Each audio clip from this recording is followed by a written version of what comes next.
Partons. Bonjour à tous. Merci de vous êtes déplacés en masse. Attenant qui est tranquille depuis le premier acte, on est quand même à l'acte 11. Il était temps qu'on dise bonjour à tout le monde.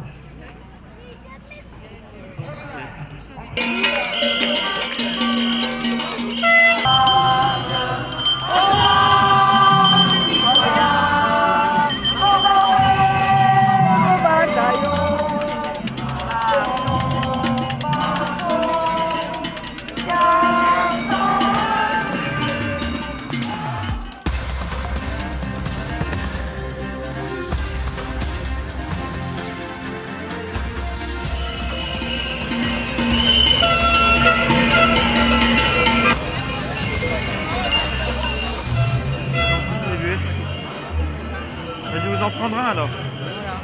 On considère qu'en France, le peuple est souverain. Oui. Et dans le grand débat que propose M. Macron, il n'est pas question de référendum. Non, c'est une historie. Oui. Voilà, à Thonon, il y en a eu un. Eh bien, on n'arrive pas à élever le débat. Les gens exposent leurs propres problèmes. Dès qu'il y a des gens un peu plus politisés qui veulent parler, on ne prend pas en compte leurs paroles. Voilà. D'accord. Alors ils sont solidaires, c'est des beaux chiens.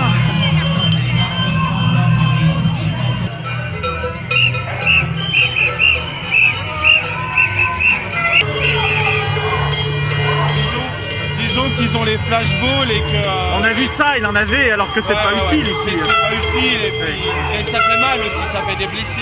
Ce sont toujours les mêmes petits qui payent, qui commencent déjà à donner l'exemple là-haut, avec un petit peu moins de privilèges. Là, c'est un ras-le-bol général de toutes les catégories socio-professionnelles. Et à un moment donné, quand le peuple en a marre et qu'il a faim, et ben voilà où on est. On est dans la rue. On a oublié la Révolution française en 1789. Oui, donc c'est vraiment une révolution. Alors. Moi, personnellement, j'ai un très bon salaire, mais moi, je viens par solidarité. Par solidarité par rapport aux autres. Voilà, tout à fait. Parce que je ne peux pas comprendre que des gens qui ont travaillé toute leur vie puissent avoir une retraite à 700 € par mois. C'est pas possible. Quand on a cotisé toute sa vie, on doit avoir une retraite décente. Le mouvement, il est apolitique, hein, et il doit impérativement le rester. Quand j'étais à l'école, on me donnait des cours d'éducation civique. On ne me donnait pas des cours de politique. Et là, les gens qui sont dans la rue, là, hein, font du civisme. C'est du civisme. En France, on a du mal à imaginer que des gens comme Macron puissent autant bafouer les principes même de la démocratie. Là, il n'y a pas plus de démocratie, et lui, il n'est pas plus démocrate que moi, je suis boulanger. Il faut impérativement, je ne dirais pas renverser, hein, mais en tous les cas, qu'il y ait une destitution, et puis être prudent, parce que de toutes les façons, ce gars-là, il sera automatiquement remplacé par un bandit du même acabit. Donc ce qu'il faut impérativement faire, c'est le système que vous voulez changer. Voilà, un contre-pouvoir, hein, c'est-à-dire le référendum d'initiative citoyenne, et non pas, l'amalgame il est là, et non pas le ralliement d'initiative citoyenne qui a été instauré par cette liste de 12 gilets jaunes. Les médias en général sont à la botte du pouvoir. Donc on va masquer, fausser les informations, et des gens simples comme moi qui vont manifester pour exprimer leurs revendications ne sont pas écoutés. Donc moi je suis très très content qu'il y ait une caméra qui soit braillée pour moi, non pas pour mon égocentrisme, mais simplement pour pouvoir, au nom des Gilets jaunes, exprimer la même colère.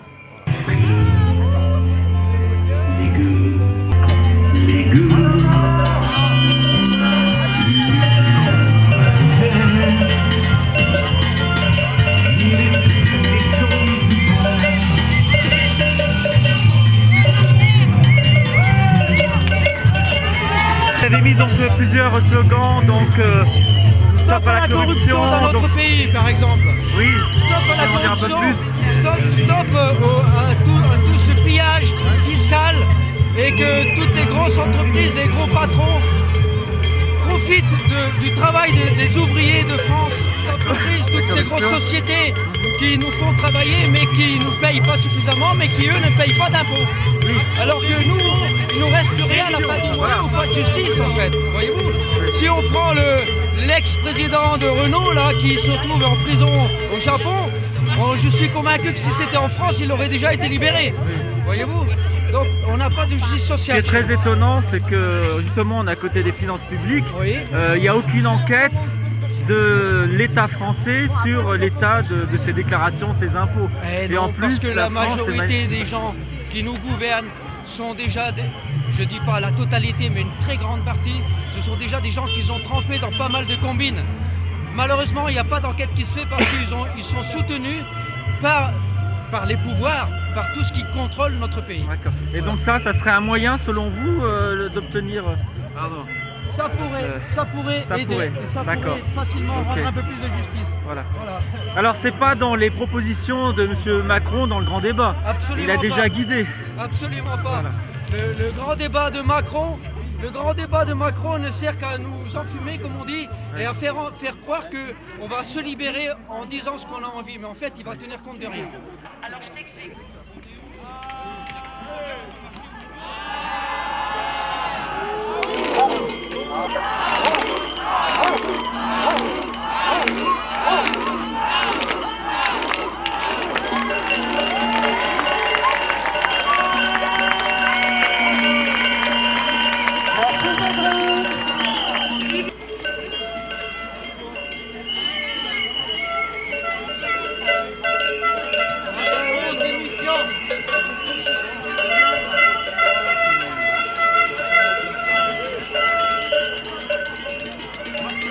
Vous brandissez la Coupe du Monde. Champion du monde de la fraude fiscale, monsieur. Champion du monde. Mais qui est champion du monde? La France est champion du monde de la fraude fiscale. Demandez à Vincent Bolloré, il y a beaucoup contribué. Et si je me bats, c'est parce que j'ai des petits-enfants et des arrière-petits-enfants. À l'heure actuelle, j'ai une petite fille qui fait des études. Pour finir ses études, elle est forcée de faire un stage. Et ce stage dure 3 mois. Et pendant 3 mois, elle travaille pour une administration et l'État l'exploite parce qu'il la paye 500 € pour 3 mois. On va payer, ça va. Ce qui fait que moi, retraité, je suis forcé de l'aider, cette gamine. Parce qu'en plus, elle habite à Annecy, elle a un appartement à Lyon pour ses études et on l'envoie dans un autre pays pour faire ce stage. Ce qui fait qu'elle est forcée de reprendre un autre logement. C'est inadmissible. Donc considérez que les jeunes ont plus de difficultés aujourd'hui et quand on entend parler que les jeunes sont fainéants, etc., vous n'y croyez pas alors? Voilà, non, parce qu'on les exploite, ces jeunes. Vive les papilles. Alors, ça, c'est une chose. Alors, donc, on est forcé d'aider ces enfants. Et c'est pour ça qu'avec nos retraites, on y arrive de moins en moins. Parce qu'avant, qu'on vive pour nous. Mais maintenant, on est forcé d'aider les enfants, les petits-enfants. C'est pas normal. Ça, c'est pas normal. Ouais. Et ça, Macron, il s'en fout complètement.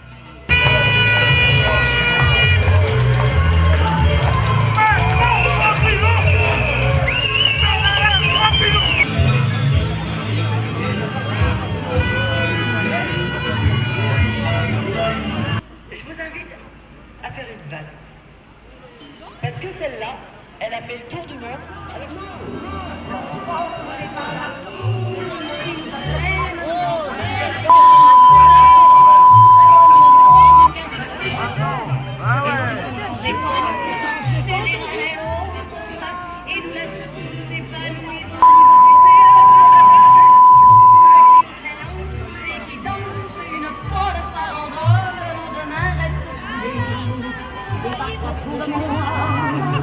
Mais soudain, je pousse un cri parmi les rives, quand la foule vient l'arracher d'entre mes barrages.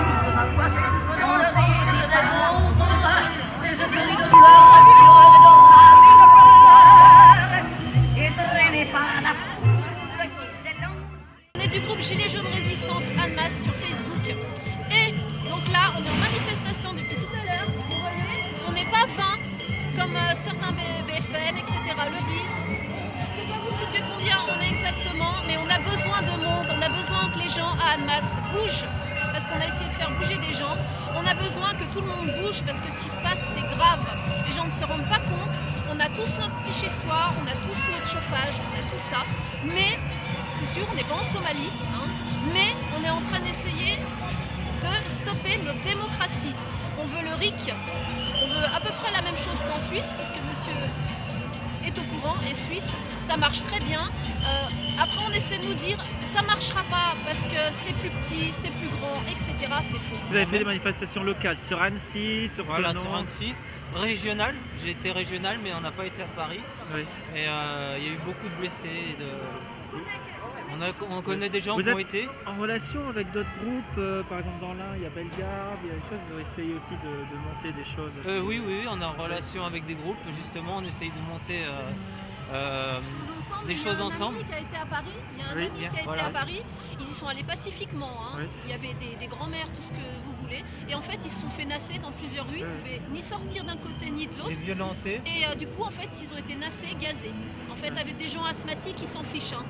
On peut être asthmatique, vieux, jeune, un bébé, un chien. Donc le mouvement s'essouffle. C'est la première chose qu'on entend depuis le 17 novembre. Depuis le 17 novembre, on entend ça. Et Donc, là, quand vous bien comptez sûr, les chiffres qu'ils annoncent, par exemple, ils disent 2000 à Bordeaux, 3000 à je ne sais où. Et en fait, déjà, quand on fait le compte, ça fait plus que le total qu'ils disent, de toute façon. À 84 000 policiers, c'est impressionnant. Ah bah oui, ça fait... Plus de, je crois, les chiffres, parce qu'il va y avoir une manifestation aussi à Genève qui a été déposée contre les violences policières qui aura lieu le 20 février. Voilà. Le 20 février. Oui, justement, devant il y a une manifestation devant l'ONU. le 20 février, devant l'ONU, il y a un rassemblement, il y a déjà plus de 2000 personnes. Parce qu'on est aux chiffres sont dramatiques, c'est plus de 1000 blessés, je crois. Enfin, il y a eu, plus de 1000 arrestations et seulement 50 qui ont été condamnés. Donc ça prouve qu'il y a, il y a 94 des arrêts blessés graves, voilà, qu'ils ont perdu, ils ont perdu des yeux, des mains, mutilés, comme des mutilés de guerre. C'est des mutilés de guerre, oui. Oui, c'est mutilés de guerre parce qu'il y a des gens, ça les fait rire. Il y en a qui n'y croient pas. Moi, je connais des gens qui n'y croient pas. C'est pas une boule en mousse qu'on vous envoie dans la tête. Hein. Et sans compter qu'après la boule, il y a ce qui reste, donc la douille de la boule métallique, qui peut percuter quelqu'un d'autre. Donc aujourd'hui en France, quand on sort manifester, on peut mourir. Et puis il y a les grenades, c'est le seul pays dans le monde à base d'explosifs. À utiliser des explosifs dans les grenades. LBD, les grenades elles sont interdites. 15 grammes de TNT. Elles sont condamnées par... Donc c'est pas un pétard. Quand ils sont interviewés, ils disent qu'ils en ont absolument besoin parce que sinon ils peuvent pas. Et sinon ils auraient quoi?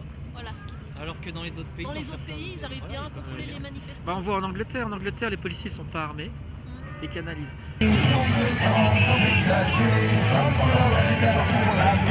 J'entends leur loi, c'est le cafard et la disette. J'entends leur loi, j'ai le cafard pour l'année.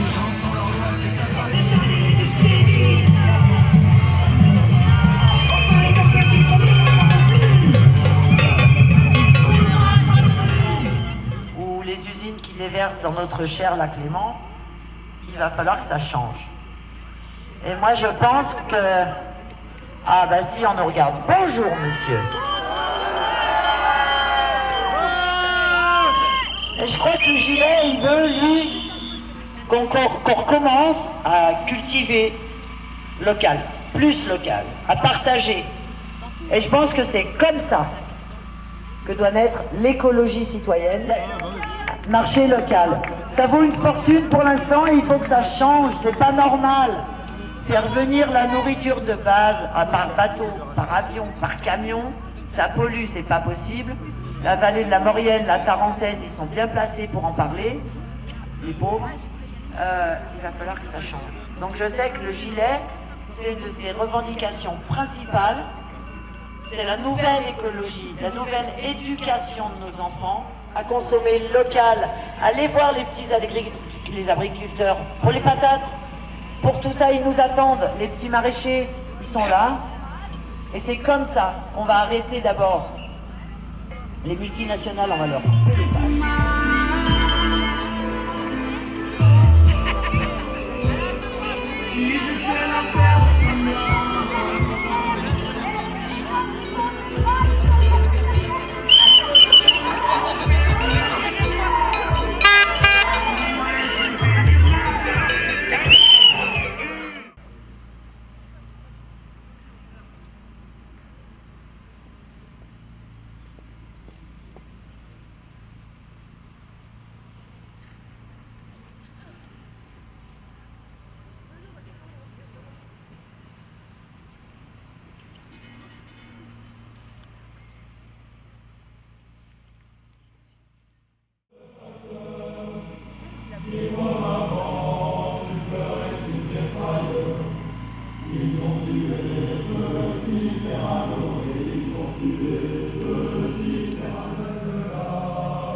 Oui, alors l'ermite, c'est un guide spirituel hein, dans l'occultisme.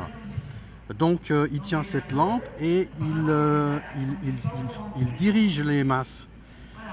Pour simplifier, on va dire que l'ermite, c'est un peu les médias mainstream qui dirigent les masses, hein, tout simplement. Ici, on a une terre ici, donc avec une fracture. Il y a une fracture entre les très riches et les masses. Hein. Il y a d'autres symboliques, on peut aller plus en profondeur, mais disons, on va rester peut-être là. Je voulais rajouter quelque chose. Après, il y a des choses qui sont claires. On voit donc le jugement, on voit trompe. Alors oui, dessus. Voilà, on voit une sorte d'empereur hein, qui arrive comme ça qui règne sur la planète. Ici, on a une carte intéressante ici avec la roue de la fortune. Et il y a le drapeau français. Voilà, on a le drapeau français avec Madame Le Pen, hein, avec Oui. Madame Merkel ici. Et Alors que avec Macron, il s'est déjà ici, eu. quelque part, je ne sais pas quel est ce personnage, est-ce que c'est Macron? Mais enfin, on voit cette roue qui tourne. Ouais. Et on voit ici que Merkel est frappée par la foudre. Hein. Oui. Donc, et la tête en bas, ce qui, dans le symbolisme occulte, veut dire qu'elle est en disgrâce quelque Donc part. ça, c'est le journal The Economist, voilà. Alors, pourquoi il s'amuse à faire ça? Qui est derrière? Alors, qui est derrière? Bon, c'est un journal qui appartient au Rothschild. Hein. Oui. Si ces gens font ça, c'est quelque part qu'ils se sentent si puissants qu'en fait ils peuvent mettre leur programme à la vue de tous sans que pas grand monde le comprenne. Oui. Et puis de toute façon ceux qui le comprennent n'ont pas de diffusion dans les médias, donc ça reste on va leur dire des complotistes, des imaginations. voilà, on va appeler ça du complotisme. Cœur, ça les amusait. Il y en a qui ont perdu la tête. Ça peut paraître un peu, je dirais que pour les gens on va dire terre à terre, disons, ça peut paraître complètement...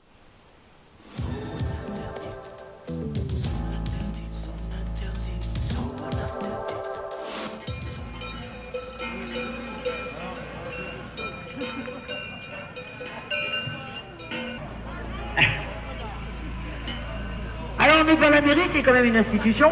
Hein. Depuis le départ, il y a la Constitution. Hein. On va continuer. Puis je vais vous expliquer quelque chose de très marrant. Ouais. Monsieur Denay, joignez-vous à nous. Descendez, je vous en prie, on vous attend. Mémé, tu sais quoi? Eh bien, il y a des maires avec nous, Mémé. Et il y a les maires de petites communes qui sont... Alors, il faut quand même les saluer parce que je pense pas que Monsieur Denay soit lié à nous. Mais par contre, il y a plein de tout petits maires qui sont avec nous, qui prêtent des salles pour qu'on se réunisse, qui ne mettent pas en place le grand débat parce que pour eux, c'est pas eux de le faire. Qui font en sorte d'essayer de nous aider autant que possible et que je crois que vous, à Bonn, le vôtre, il est extraordinaire. Donc on va quand même rendre un hommage à votre maire parce que franchement, le maire de Bonn, elle peut signaler, hein, parce qu'on n'arrête pas de dire que tout l'État est contre nous, c'est pas vrai. Les petits maires de France sont pro gilets jaunes, donc vu qu'on est devant la mairie, on va passer quelque chose de très simple et individuel contre l'oppression de ceux qui gouvernent. Ben tiens donc. Non, mais alors le problème c'est que c'est la base de la France quand même, hein, et que même ça, ils sont pas foutus de le respecter. Alors on a beau dire, mes chers amis, il y a des lois qui ont fait jurisprudence, etc., etc., etc. Comment ça, tu m'entends pas? Ouais, c'est pour ça. Alors je veux bien que ça fasse jurisprudence, mais il me semble que quand même la base, elle est là. Donc on est censé être protégé par les lois, on est censé être protégé de ceux qui nous gouvernent, et puis je vais expliquer aux Tonnonnais qui sont peut-être aux fenêtres que le RIC, où ils savent pas ce que c'est, mais ils savent même pas qu'ils le possèdent déjà. Parce que l'article 28 de la Constitution dit clairement, un peuple a toujours le droit de revoir, de réformer et de changer sa constitution. Une génération ne peut assujettir à ces lois les générations futures. Le RIC, il est là. Et de ces agents ne doivent jamais être impunis. Nul n'a le droit de se prétendre plus inviolable que les autres citoyens.